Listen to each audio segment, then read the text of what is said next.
Welcome to PCMag Live. I'm Alex Cologne, this is Dan Costa, and today we're going to talk about the top 3 news stories of the day. We're going to answer one of your questions, and we're going to show you one cool thing from the PCMag labs. So let's just kick it off with our first story. The CTIA has revised its position and will now support cell phone kill switches. Apple, Samsung, AT&T, and Verizon have all agreed to offer the service by next summer. Yeah. What do you think about that, Dan? This is really a win for consumers. I mean, it's amazing how quickly this story has changed. Just 2 weeks ago, we were standing in front of the camera and saying, there's no way that the industry would allow this to happen. There's no way the CTIA would allow it to happen. They were saying that it would be impractical to deploy a solution, even though Apple already has a solution that's working. And they were saying that it would be actually a threat to phones because then hackers would be able to take over and turn off people's phones. 2 weeks later go by, it looks pretty clear that the government's going to get involved, and all of a sudden everybody's singing a new tune and saying that this is actually something that can be accomplished. What's at stake here, and the reason this is so dramatic, is because the wireless industry makes a ton of money off of insurance plans. $7.8 billion is how much the top 4 carriers made last year selling insurance plans. That's money that's now at risk because people won't be losing their phones as much.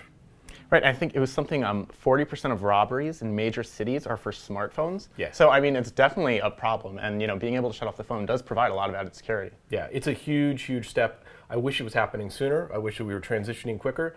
But just having the CTIA make this announcement is really big. Yeah, and we have plenty more information about that on PCMag, so you can read more if you're interested.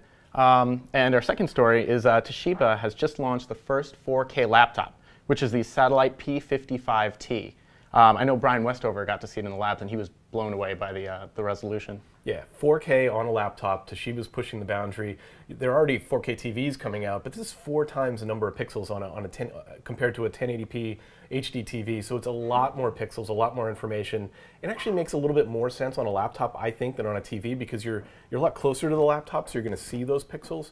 At the same time, fundamentally, there still is not a lot of content available in 4K. So at the moment, this is really going to be a product that's designed for professional videographers, for photographers, for people that really want to work close up with the full-size files.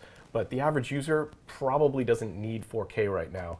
But the price is only $1,500. So to me, that says that this is going to be a mainstream resolution format. It's going to be on every laptop. It's really not much more than the average laptop. No, for that size. Yeah, you just have to settle for watching a bunch of stock 4K footage until some good stuff comes to Netflix. Yeah, lots of trailers. Yeah. So then our next story is that the New York Post is reporting that Airbnb rentals are being used as pop-up brothels, which recently just happened right here in New York. Yeah. You want to shed a little more light on that story? I don't know anything about this story, and I don't know why you're asking me. But this is a very, so it was probably bound to happen. People renting out their apartments on Airbnb. It's being used for somewhat nefarious purposes, it seems. Evidently, using an Airbnb apartment is a lot more discreet. Even the payment system's a lot easier to handle than. And apparently, it's cheaper than hotels in New York. They're using very high-class hotels, I guess. Can be very classy. So it's something, obviously, that the Attorney General is looking into. But it raises this question as we enter into this shared economy where you're renting out your stuff, you're using a third party to rent out your car, to rent out your house. How much responsibility lies with you? How much responsibility lies with the company that's facilitating it?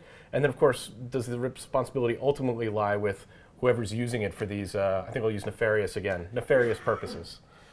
Well, Airbnb, they're also in New York. They're under investigation by the state attorney general for I think it's bans against subletting apartments and not issuing a 15% tax on it. So I mean, they're kind of the state of Airbnb in New York is a little up in the air as it is. It's all these new technology companies, and we've talked about it in our as a technology site. Should we be covering these stories? But these are disruptive technologies that are transforming industries. You see it with Uber, the same way the Taxi and Limousine Commission fought Uber coming to New York. They're fighting it in different cities all across the world. Really, it's because you're shaking up the entrenched interests. You're changing who is making money and how much they're making, and that ruffles a lot of feathers. You always see this sort of institutional pushback. I'm certainly not in favor of prostitution being in the city, but Airbnb, I mean, I don't think it's necessarily their fault. Right. All right. Well, on that note, why don't we answer our reader question of the day? Fazal asks via email, if I labeled an email as a newsletter, then how can I hide it from also showing up in my inbox? It should appear under the newsletter label, but it shouldn't be in my inbox. Yeah. This is a very good question because it's fundamentally, if you come from the Outlook world of like having email get sent to folders, it's kind of hard to transition to the label-centric world of Gmail. And what do you need to do? We consulted Jill Duffy, our Gmail expert on staff, and she says very simply, you need to remove the inbox label. The key difference between folders and labels in your mail is that everything that comes into your inbox is getting the inbox label. If you uncheck that, it will not appear in your inbox, and you'll be able to find all your newsletters neatly organized in your newsletter folder. Yeah, that's a great tip. I actually didn't even know that, and I have the same problem too. So I will be doing that after we finish the show. Indeed. So finally, we are now going to show you one cool thing from our labs, which is something that I just finished reviewing. It is iRobot's newest robot, the Scuba 450. iRobot is better known for their Roomba vacuum cleaning robots. This is a floor cleaning robot. So what that means is that it really mops your floors. It's less of a vacuum than it is something that you fill up with liquid and cleaning solution and send it on its merry way. And I'm gonna do something that you begged me not to do, and show the back of the Scuba, because this is what people really want to see. And I would like to clarify, yes, that was not from my apartment. This is all from the floors of the PCMag lab. This is PCMag lab Detrius on the Scuba, but it does show that it works. It was picking something up. It does work very well, and actually, so one of the grossest parts of the Scuba, yeah, there's some liquid in there now. We probably should have emptied that before we took it on camera. Yeah, to be safe. But once you've finished cleaning, you have to remove the tank and then empty out the dirty water, and it's really kind of gross. I mean, you're not expecting it.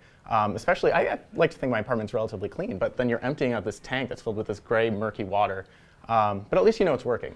It's a little expensive at $600, but I think it does a really great job cleaning floors. If you already have a robot vacuum, you could just have a fully automated home cleaning system and really never have to lift a finger again. So that's my question. Could you get this? $600 is a lot of money, but it'll last for multiple years, hopefully. Could you get this, set it up at home, and then never mop your floors again? So I think first you should do a really thorough mopping, because if you have like a stain that's been set in for a long time, this doesn't do the best job at getting it out. But if you use it once a week, it should keep everything perfectly clean. Very cool. When is your full review pub? It should be up by the end of the week. So if you're interested, you could check for it out on PCMag.com. And thanks for watching PCMag Live. We'll be back tomorrow.